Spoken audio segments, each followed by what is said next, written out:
teman-teman, kalau saya saja yang dulu hidup di dalam kegelapan, saya pernah mengalami pelecehan, saya pernah adiksi dengan pornografi. Itu saja saya bisa terlepas dari itu semua lewat kebenaran firman Tuhan dan menjadi anak terang.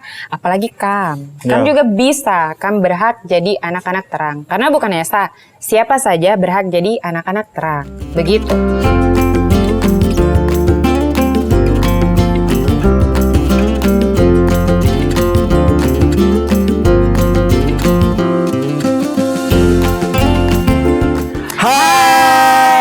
Kembali lagi untuk punya Pondok Podcast. Lepas nafas, tarik nafas, buka mata. Bersama dengan saya Ain Aldrin dan saya Putri Tesalonika. Putri. Hai, beda. Ini bukan Kak Jerry ya. Iyalah. Memang Ain. Nama Ain bukan Kak Jerry. Oke, Ain apa kabar? Ya, saya kabar puji Tuhan sangat-sangat baik.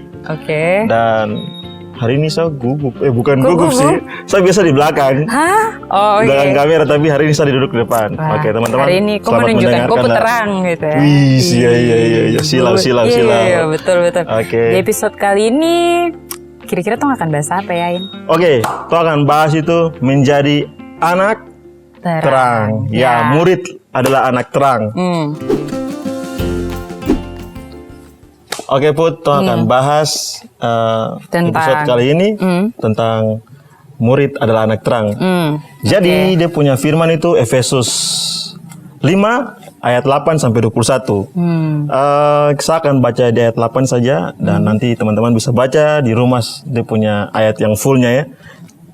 Jadi di ayat 8 bilang begini, memang dahulu kamu adalah kegelapan, tetapi sekarang kamu adalah terang di dalam Tuhan. Sebab itu hiduplah sebagai anak terang.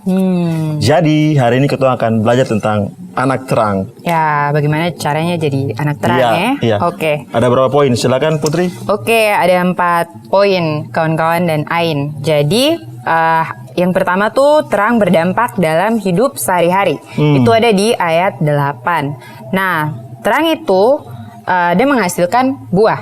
Terus terang itu juga buat Tong sanggup mengetahui apa yang berkenan atau menyenangkan Tuhan pu hati. Begitu. Terus terang ini juga dia menyatakan apa yang jahat. Nah, terus lagi terang ini dia punya kekuatan untuk membersihkan. Begitu, Ain. Nah, terus yang kedua, teman-teman, poin kedua adalah anak terang akan tahu kehendak Tuhan. Ya, Tuhan pu kehendak itu apa, gitu. Jadi, cara Tong tahu adalah Tong harus perhatikan Tong punya hidup. Dan kebenaran yang Tong sudah dapat, firman Tuhan yang Tong sudah dapat itu, kita hidupi.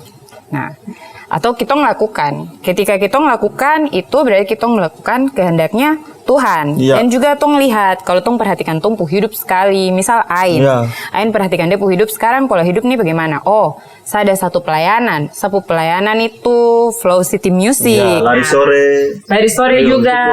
Dia sekarang di ada kerja di Papua Malay, Melayu Papua.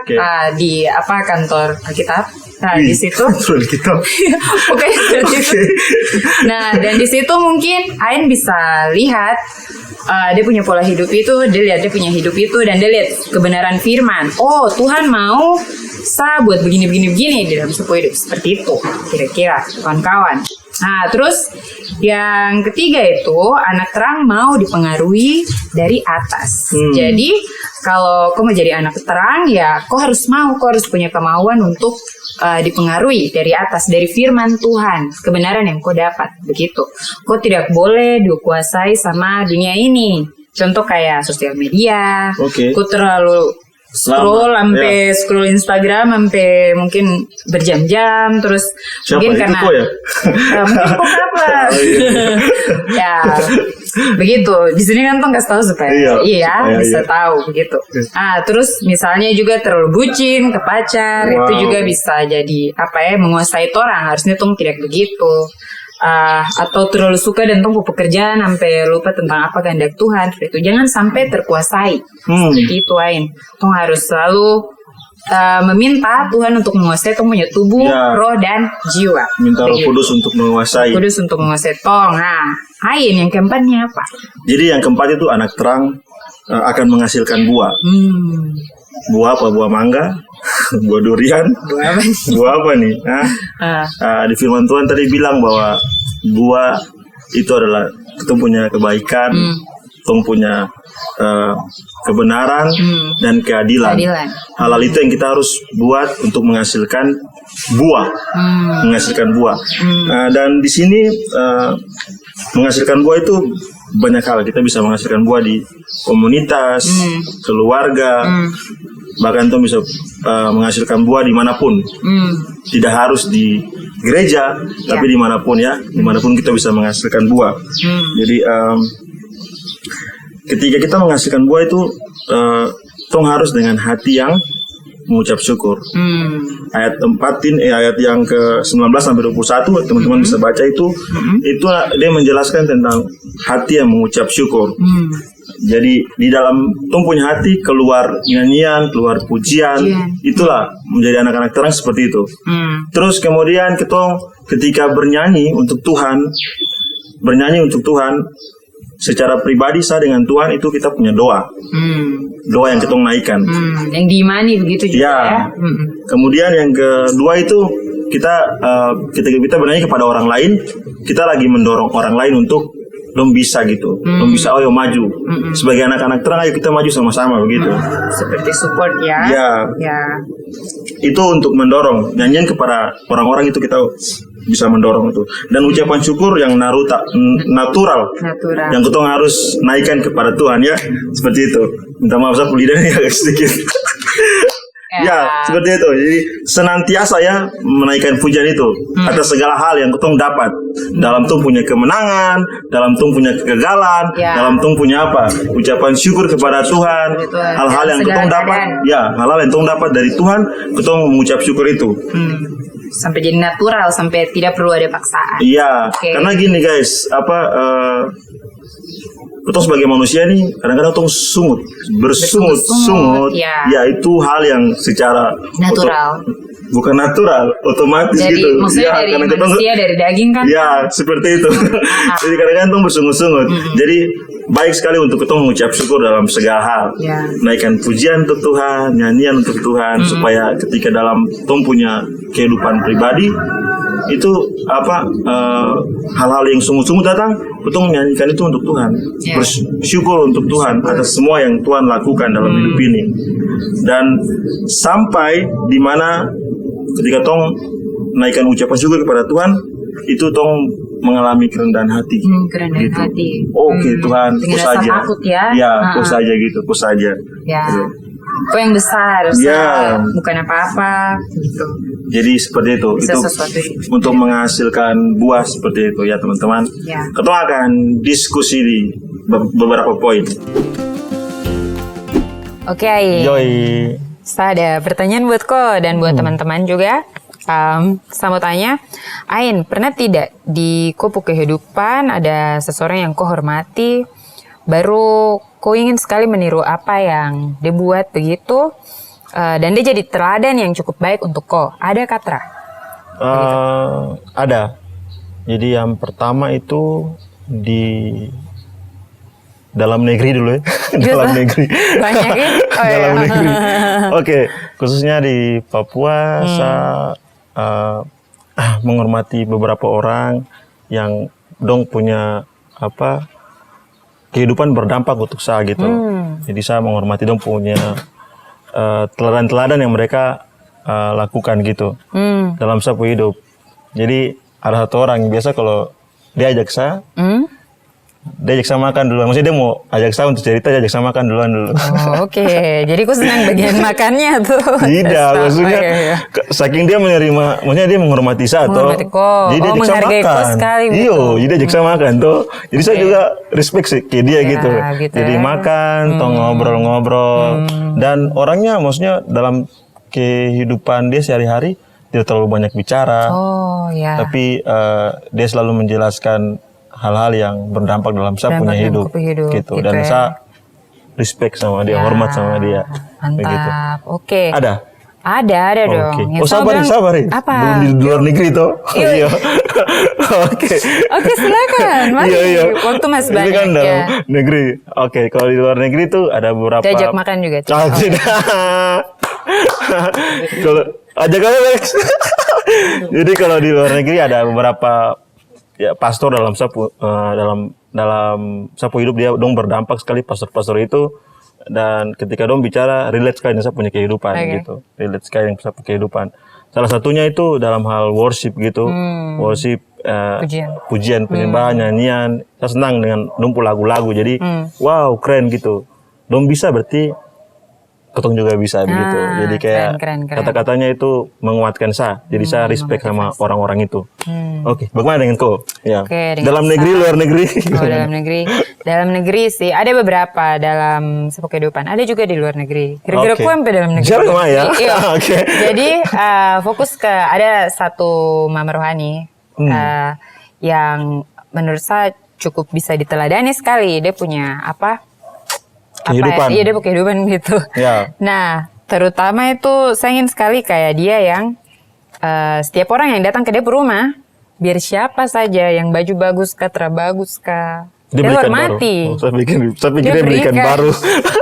Ya, memang Firman bilang gitu sih. Tapi maksudnya itu sapu ibu rohani. Yeah. Jadi kalau misalnya ada yang datang, mode terkenal kah, terkenal kah, mode compang-camping kah, ada rapi kah, tetap semua dilayani begitu. Jadi misal tong ada tamu dalam makan toh, di dalam ruang makan tong ada makan, tapi ada lagi yang ketuk pintu, mungkin bapak-bapak ada jual sapu kah atau bagaimana kah, buah-buah ya gitu. Mace tetap keluar, Mace bawa teh juga buat dia, bicara juga, berdoa pun dengan dia. Jadi saya kayak wah sama Allah seperti begitu, yang kok lihat semuanya tuh kayak kok Yesus begitu, melihat semuanya tuh sama, kok tidak memandang seseorang karena dia punya status, karena dia kasih komentar.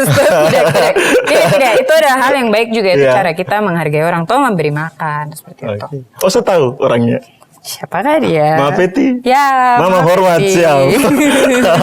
Oke. Itu mama kita semua. Next, pertanyaan berikutnya, adakah orang yang kau kenal, menurut kau dia paling murah dan dia paling suka mengampuni? Siapa? Inisialnya A, B, C, D, E, F, G. Ada, tapi yang mungkin signifikan itu ada 3 sih. Sapu mama rohani, sapu kakak rohani, begitu. Ada banyak ya, 1001 alasan untuk kitong simpan dendam itu kayak harga diri diinjak-injak sekali gitu. Tapi yang saya lihat dong macam kalem begitu dalam menghadapi itu, kayak oh ya biar sudah gitu ya, maafkan saja gitu. Dan dari situ saya juga belajar untuk kenapa dia bisa gitu ya. Saya belajar untuk menerima itu, dan saya juga tanya kenapa bisa mengampuni secepat itu. Ternyata rahasianya firman Tuhan. Wow, gitu. Firman. Dan minta Tuhan untuk kasih sanggup untuk kasih maaf orang itu. Bagaimana dengan koin? Saya kayaknya orang yang saya kenal kayaknya ada, tapi saya mau bilang sapu hidup gitu sih. Saya suka mengampuni juga. Saya suka mengampuni orang walaupun orang banyak kesalahpahaman. Saya suka untuk lebih dulu untuk bisa datang ke dia dan saya minta maaf ke dia begitu. Walaupun ada sedikit dia yang salah, tapi saya yang harus duluan gitu. Dan saya bersyukur dengan apa yang Tuhan kasih, roh lemah lembut dalam saya punya hidup, dan saya bisa mengampuni. Wah, gitu. Luar biasa ya. Luar biasa. Oke, Ain. Menurut kau ciri khas anak-anak terang tuh kayak bagaimana? Ciri khas anak-anak terang itu menjaga dia punya hidup, melakukan kebaikan, adil, di dalam kebenaran, toh. Iya. Anak-anak terang menunjukkan Yesus kepada orang-orang di sekitar. Dengan cara apa menunjukkan Yesus? Kau bisa berdoa untuk dia, kau bisa membantu dia, itu ciri khas anak-anak terang. Oke, gitu. Kau ciri khasnya bagi saya tuh mungkin seperti seperti orang-orang di belakang layar semua, itu ciri khas anak-anak terang. Yang nonton juga anak-anak terang, yaitu kemanapun kau pergi, sama kayak yang Ain tadi bilang, kau bawa Yesus, kau punya kerendah hatian, dan kau mau menerima semuanya. Begitu kawan-kawan. Yoi. Oke Ain, saya ada pertanyaan buat kau dan buat teman-teman semua. Oke. Menurut kau Ain, bedanya tong menyanyi ke Tuhan dengan ke orang lain itu apa? Terus ada kuasa tidak dalam tong bernyanyi sampai kebenaran itu dinyatakan di tong hidup? Ya, saya akan jawab. Bernyanyi kepada Tuhan yang pertama itu kita lagi berdoa kepada Dia secara pribadi. Kita naikkan tong punya ucapan syukur dan berdoa untuk orang lain. Itu yang tadi saya jelaskan di awal bahwa kita lagi mendorong orang itu, ya untuk maju bisa gitu, hidup yang ya. Dan bernyanyi kepada Tuhan ini penting sekali di dalam kehidupan secara pribadi, dan itu salah satu hal yang saya lakukan ketika saya lagi drop, lagi mengalami masalah. Saya sering itu naikkan doa. Bahkan saya punya pikiran ini lagi kacau nih, lagi kotor sekali. Saya Tuhan, saya cerita ke Tuhan, tapi lewat nyanyi. Cerita ke Tuhan lewat nyanyi gitu, bahwa saya lagi galau, saya lagi gini, saya alami ini, kenapa saya gini, saya nyanyi untuk Tuhan. Dan kepada orang lain itu contohnya ya, hal yang sama yang ketong lagi alami nih, yang pikiran kotor, lagi masalah. Ketika ketong nyanyi, orang itu bisa dapat jawaban dari ketong dan bisa mendorong dia lewat lagu-lagu gitu, lewat lagu-lagu. Banyak hal ketong bisa lihat lagu-lagu YouTube, bisa datang ke gereja dan bisa mendengar lagu-lagu itu bisa mendorong kita. Dan apakah itu punya kuasa dalam bernyanyi? Ada, kuasanya ada dalam bernyanyi. Jadi satu orang kalau bikin lagu, atau seseorang bikin lagu, pasti ada beberapa yang dengan dia punya kehidupan. Dia punya kehidupan yang dia alami itu, dan dia tulis lagu itu. Salah satunya itu, saya mau ceritakan satu lagu guys. Ini saya belum rilis, semoga akan dirilis oleh Kakak Billy. Amin, didoakan ya. Semoga dirilis oleh Kakak Billy. Jadi saya tulis lagu itu. Saya tulis lagu, dia punya judul itu Saya Dipilih. Ya, Saya Dipilih. Dalam perjalanan kehidupan, saya ragu. Apakah saya dipilih ke tidak? Saya ragu.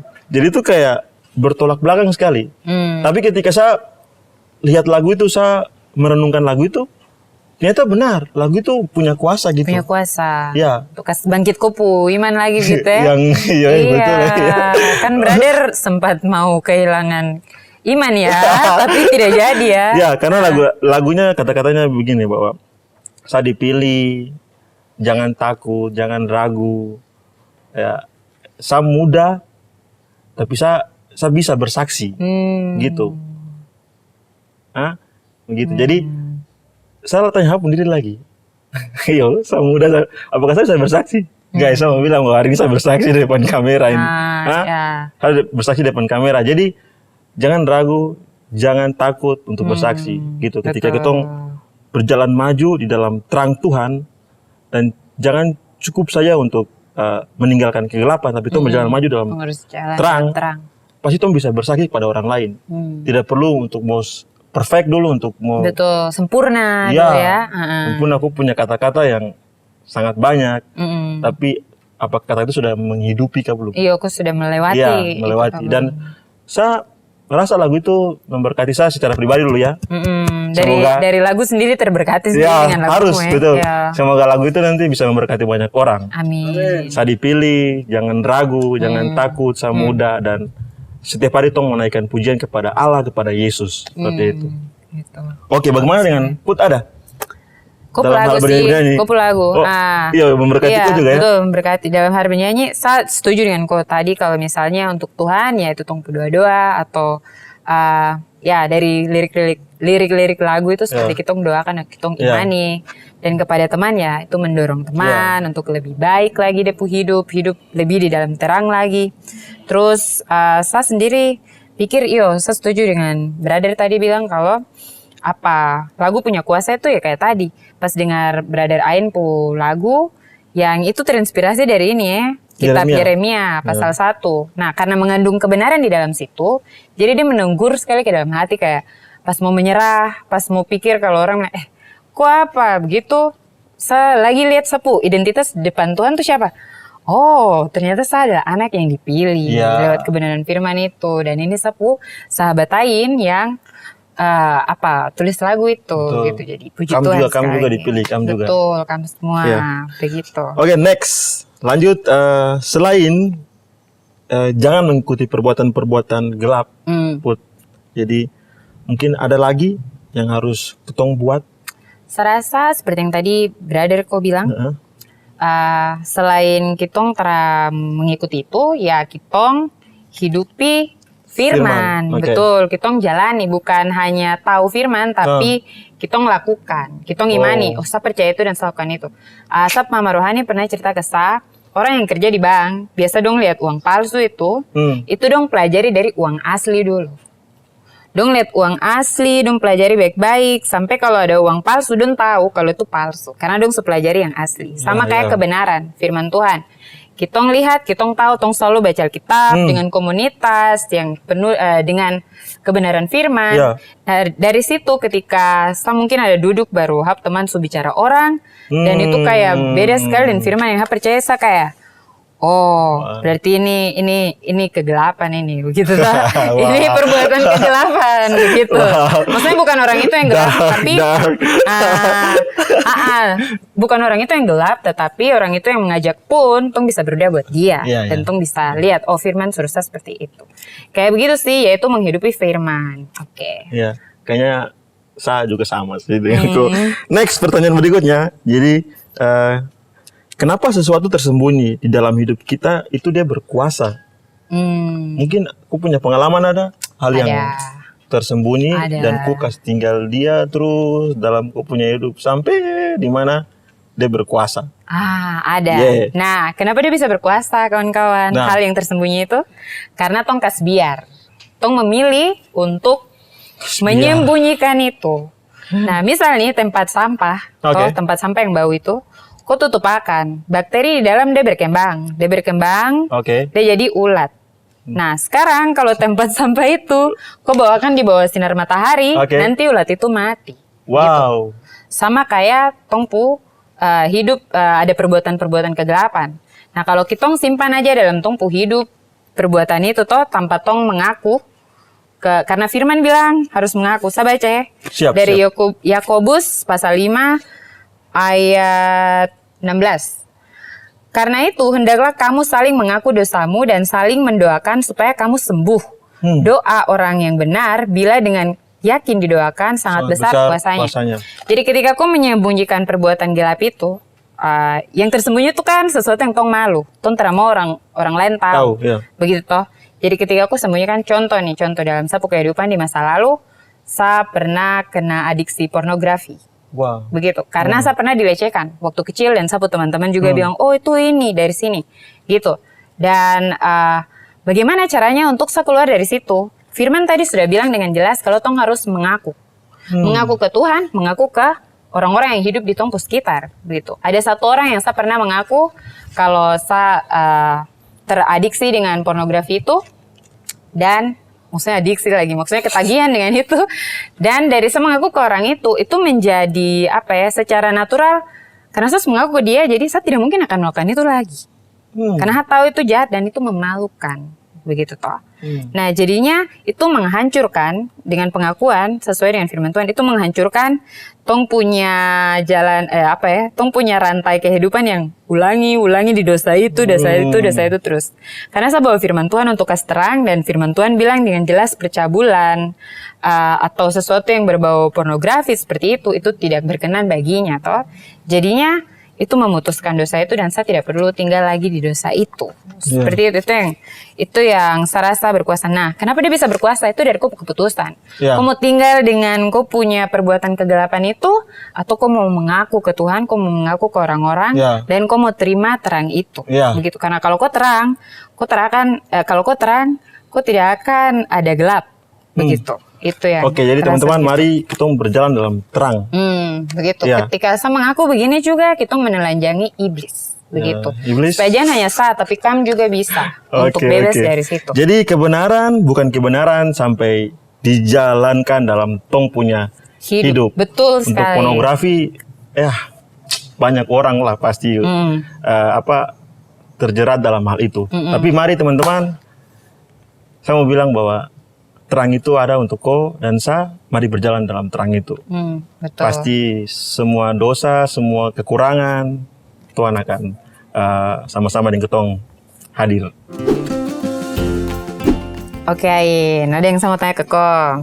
Oke, dari mulai kau ikut Yesus itu, perubahan apa yang kau mulai alami dalam kau sikap kah, kau tindakan sehari-hari kah, dalam motivasi, kau menghargai orang lain, kau kerinduan untuk hidup dalam kebenaran, kehendak Tuhan gitu. Apel ini tuh buka-bukaan ini. harus iblis harus ditelanjangi. Tahu kakak? Tidak ya.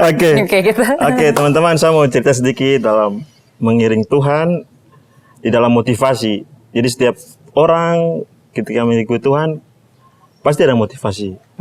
Ketika ikut Tuhan, apa motivasimu? So, saya pula latar belakang yang kurang bagus juga. Mungkin kalau mau bertanya-tanya bisa nanti DM aja di Pondok Podcast tentang saya punya kehidupan. Bisa komentar juga. Jadi saya mau bilang bahwa dalam motivasi ke Tuhan itu banyak cewek-cewek yang saya tipu orang, ya. Dan ini memang harus dibilang gitu. Dan saya lakukan itu, tipu banyak cewek di kota Jayapura ini, di Sentani, dan itu motivasi yang sangat-sangat salah. Saya rasa sekali hari-hari ini baru saya mengerti bahwa kebenaran itu harus dijalankan, sampai kita akan melihat perubahan dalam punya hidup. Dan puji Tuhan, hari-hari ini saya mau setia dengan satu pasangan saja. Wah, puji Tuhan. Saya mau setia dengan satu pasangan aja, dan itu saya rasa bahwa kepuasan di situ. Dan oke, terima kasih. Dan saya juga mungkin ini saya juga belum cerita ke saya pasangan, dan hari ini dia tahu. Hari ini dia tahu bahwa dalam saya mengiring Tuhan motivasi itu gitu. Ya. Mungkin banyak orang juga alami itu, tapi dia tidak berani terbuka, dan saya berani terbuka karena ini terang, guys. Ini siang bolong. Jadi kita harus berjalan dalam terang. Cukup sudah kegelapan dalam tumpunya hidup. Gitu. Untuk penghargaan, saya respect sama orang-orang yang melayani Tuhan. Ya, ketika mengikuti Tuhan, saya respect dengan orang itu. Gitu. Terada yang dia paling hebat, tidak. Jadi tong ngerasa kayak, kenapa dia ini? Maksudnya tong bicara-bicara dia lagi, atau tong jengkel dengan dia, atau tong iri sama dia, gitu. Tapi tong respect sama orang sah secara pribadi.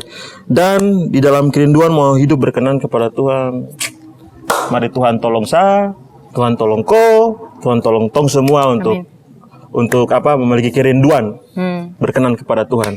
Bagaimana dengan Kosis? Dengan saya banyak sekali yang Tuhan ini rubah.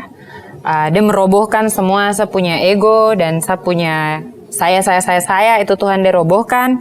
Dia betul-betul buat saya rendah hati dan berpikir kalau semua untuk dia. Dia punya nama yang naik begitu. Hal simple saja, sederhana, kayak duduk semulai macam kayak ada perasaan-perasaan iri atau perasaan-perasaan senang dan orang bicara dengan kakak rohani atau siapa begitu kayak, yuk kakak, dia tuh begini, kayaknya dia sengaja bikin saya begini. Nah, tapi di akhir itu semua Tuhan suara tuh lebih besar. Dia bilang kayak, itu bukan yang sah mau kau lakukan. Begitu, kau diciptakan bukan untuk melakukan sesuatu yang cemar, tetapi sesuatu yang kudus. Itu ada di Tesalonika. jadi saya pernah juga Tesalonika. Tapi semua orang, ini firman untuk semua orang. Jadi saya di situ membuat saya kayak, kenapa saya harus bicara orang lain? Orang lain yang saya bicara itu juga diberkati. Begitu, mengubah saya pola pikir, segala-segalanya begitu. Jadi nama Tuhan yang ditinggikan. Gitu, brother Ain. Oke. Jadi, brother yang tadi kok bagi tuh tentang perubahan yang kau alami, itu akan terus ikut kau sampai di apa? Kupu akhir hidup kah? Atau itu cuma karena ada sekarang yang dukung kau begitu? Sementara kah karena ada yang dukung-dukung, teman-teman komunitas dukung, atau itu akan kok komitmen itu ikut kok sampai seumur hidup? Harus punya komitmen untuk itu, karena perubahan itu mulai dari Tuhan pun diri, ya. Dan saya akan berkomitmen untuk itu. Dan saya minta bantu sama Tuhan. Saya pegang Tuhan erat-erat gitu. Karena kalau saya sendiri mungkin tak bisa. Tapi saya pegang Tuhan, dan nilai-nilai itu biarlah saya dengan Tuhan yang bisa mengerjakan itu dalam saya punya hidup. Kayak kerjasama dengan Tuhan. Ya, seperti itu. Keren. Kalau kau? Kalau saya mau. Justru saya ingin sekali sapu hal-hal kebodohan, perbuatan kegelapan yang kadang memanggil-manggil itu, saya kayak, Tuhan, betul lari kah. Bahkan nih, kalau mau marah orang saya kadang, atau mau ganas orang saja tuh, kepada beberapa orang yang menurut saya teradil, saya kayak bilang, Tuhan, kenapa saya marah kah tentang ketidakadilan ini? Harusnya saya tidak pikir saya puas. Jadi saya kayak, saya mau terima itu, dan saya mau sekali jalan dengan Tuhan dalam kebenaran sampai akhir hidup. Itu, dan saya mau bagi. Ya. Itu. Untuk teman-teman juga, sekarang ini tuh nilai-nilai kehidupan, nilai-nilai dunia ini sangat banyak menawarkan tong ya. Ya, yang ditawarkan ke tong. Ditawarkan untuk ke tong. Jadi tong memilih mau pakai nilai mana gitu. Iya, betul. Jadi selalu ada kesempatan untuk pilih. Tuhan pun nilai. Ada kesempatan, terada yang terbuang. Pergunakan waktu dengan baik toh, untuk kau bisa belajar, untuk kau bisa mengenal Tuhan secara pribadi. Pakai itu dengan baik gitu. Jadi terada yang bisa ketika kau punya kesempatan, kau punya pikiran menuju ke Tuhan, itu pasti bisa. Oke? Seperti itu teman-teman. Oke. Itu sudah sampai di Tom punya kesimpulan dari tema kali ini, episode kali ini. Mau dengar? Kamu mau dengar? Oke, mau dengar. Oke, Put, silakan. Kau kesimpulan apa? Oke, satu kesimpulan adalah, teman-teman, kalau saya saja yang dulu hidup di dalam kegelapan, saya pernah mengalami pelecehan, saya pernah apa sih, adiksi dengan pornografi, itu saja saya bisa terlepas dari itu semua lewat kebenaran firman Tuhan dan menjadi anak terang. Apalagi kamu juga bisa, kamu berhak jadi anak-anak terang. Karena bukan hanya siapa saja berhak jadi anak-anak terang. Begitu. Terang. Karena itu dari keputusan. Kau maukah jadi anak terang? Gimana dengan dirimu, bro? Saya catat, guys. Karena ini menjadi menjadi reminder kan, reminder untuk kayak saya lihat. Oke, jadi apapun dosa, kekurangan, struggle, mari berjalan dalam terang Tuhan. Jangan cukup untuk meninggalkan kegelapan aja. Sudah diselamatkan, sudah tinggalkan kegelapan, tapi hati-hati guys. Betul. Hati-hati. Ketika Tuhan hanya meninggalkan kegelapan dan Tuhan telah berjalan dalam terang, itu saya mau bilang hati-hati. Oke? Gitu. Karena Tong akan mengalahkan kegelapan. Betul sekali. Sip, percaya Tuhan akan mengalahkan kegelapan karena Tuhan ada bersama dengan ko dalam perapian, Tuhan ada bersama dengan ko dalam kekurangan, Tuhan ada bersama dalam ko di dalam penjara pun. Teman-teman dalam penjara, Tuhan ada bersama dengan ko. Dalam kegagalan, kemenangan, keberhasilan, Tuhan ada. Karena Dia terang yang akan menerangi setiap Tuhan punya hati ini yang jahat, pikiran yang kotor. Benar sekali. Ya, terang firman Tuhan sanggup. Tuhan sanggup. Betul. Dan bahkan jiwa. Ini jiwa yang telah tenang. Tuhan sanggup untuk menenangkan itu. Ya, Tuhan sanggup. Ketika kau masuk dalam firman Tuhan, kau masuk dalam berdoa, menghubungkan dengan Tuhan, Dia sanggup untuk menenangkan itu.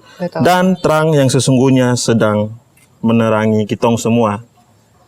Salam terang. Salam terang. Salam terang guys. Ya. Jadi menjadi murid yaitu adalah menjadi anak terang. Ya, satu lagi saya boleh tambah.